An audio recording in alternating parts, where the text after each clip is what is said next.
No, I've never been to Budapest. In fact, I have never been to Europe. Oh, wait, no.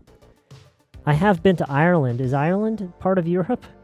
I don't know if Ireland is in Europe, but if it is, then yes, I have been to Europe once. That is the only country that I've been to in Europe. I don't think I've ever been anywhere near Budapest.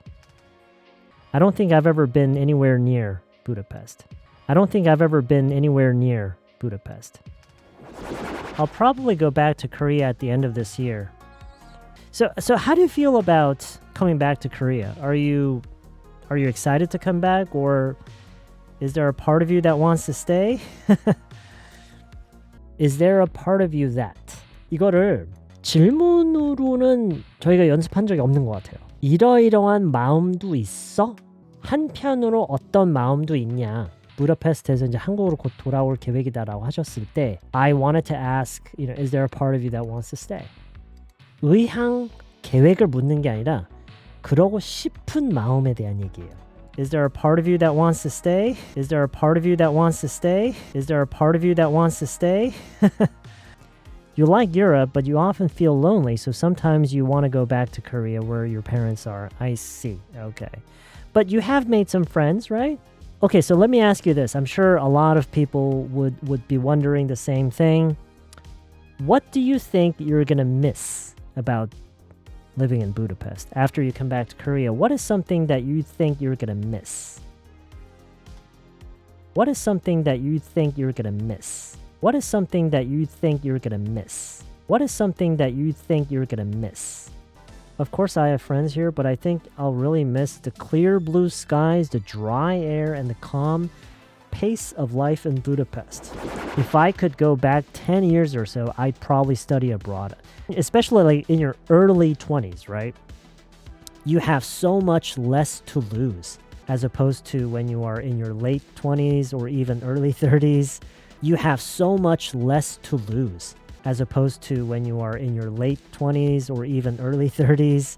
You have so much less to lose as opposed to when you are in your late 20s or even early 30s. You have so much less to lose as opposed to when you are in your late 20s or even early 30s. By the time you are in your mid or late 20s, chances are you already have a job and working. By the time they're 30, a lot of them are married and have kids even, right? By the time you are in your mid or late 20s, chances are you already have a job and working. By the time they're 30, a lot of them are married and have kids even, right? By the time you are in your mid or late 20s, chances are you already have a job and working. By the time they're 30, a lot of them are married and have kids even, right? By the time you are in your mid or late 20s, chances are you already have a job and working. By the time they're 30, a lot of them are married and have kids even, right? Told me he had been working all week that week. He told me that he had been working all week that week. That week라고 사실 이것도 생략해도 돼요. 근데 강조를 위한 거죠. 그 주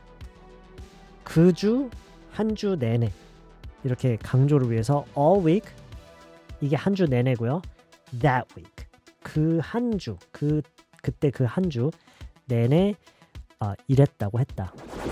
He makes his own hours. Does everybody know what this means?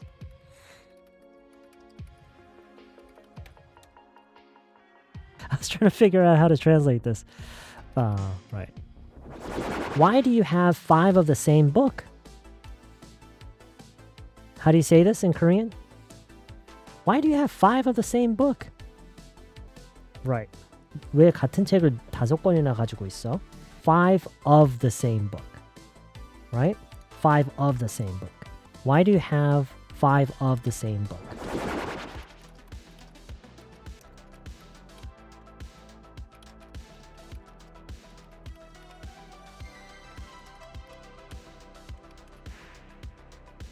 What is it like being a nurse in New York? 보세요. What is it like? 어떠냐? 경험을 묻는 거예요. What is it like being a nurse? Being a nurse라는 것은 being을 다른 말로 굳이 한다면은 working as라고 할 수 있겠죠. working as a nurse. 간호사로서 일하는 거. 근데 being이라고 함으로써 좀 더 폭넓게 그냥 얘기를 하는 거예요. 지내는 거. 간호사로서 지내는 거. 그 다음에 in a lot of cases. In a lot of cases가 한국어로 뭐죠? What is it in Korean? In a lot of cases. 자, in a lot of cases가 물론 이제 요것만 놓고 봤을 때는 그죠? 많은 경우에 이런 뜻인데 이게 실제로 쓰인 전체 문장에서 보면은요. 무슨 이제 얘기를 하잖아요. 그렇죠? In a lot of cases, that's not true. 라는 얘기를 했다고 해볼게요. In a lot of cases, that's not true. 이거를 자연스럽게 해석하면은 그게 사실이 아닌 경우가 많아. 또는 아닐 때가 많아. 이런 식으로 본 문장에 섞어서 해석을 하는 게 더 자연스럽게 저는 느껴지거든요. 자, 이건 무슨 말이죠? You know how I said that? 약간 이런 느낌이에요. 왜 내가 뭐뭐뭐라고 했었잖아. 왜 내가 뭐뭐뭐라고 했었잖아. 이 왜는 실제로 왜가 아니죠. 사실 이 왜가 무슨 왜인지 모르겠어요. 근데 이런 식으로 말할 때 있죠. 야, 왜 내가 뭐뭐라고 했잖아. 딱 그 느낌이 You know how I said that? 그 추임새? 참 희한한 추임새예요. 그러고 보면. 그쵸? 왜 그거 있잖아. 이런 느낌 하면서 내가 한 말로 그걸 연결할 때. 왜 내가 아까 이런 얘기 했었잖아. You know how I said that? 저 방금 왜 검색했는데 어떤 사실에 대하여 확인을 요구할 때 쓰는 말, 감탄사로도 쓰인대요. 뭐 맞네요. 저희가 해석 쓴 방식이 그럼 맞는 거네요. Yeah, it's exactly right.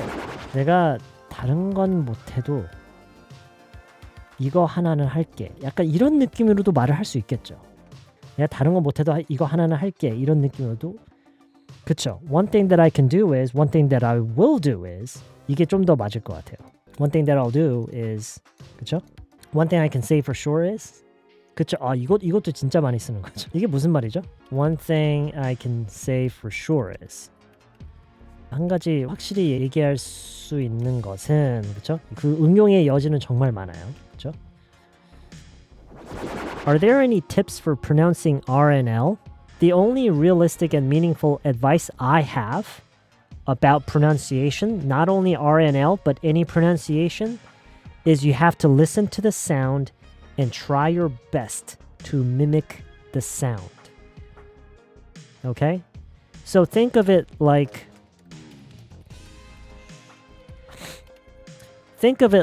you're listening to the sound of an animal and mimicking the sound.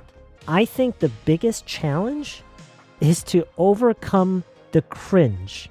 When it comes to pronunciation, the cringe is the biggest obstacle. So everybody can pronounce R and L. Everybody can do this.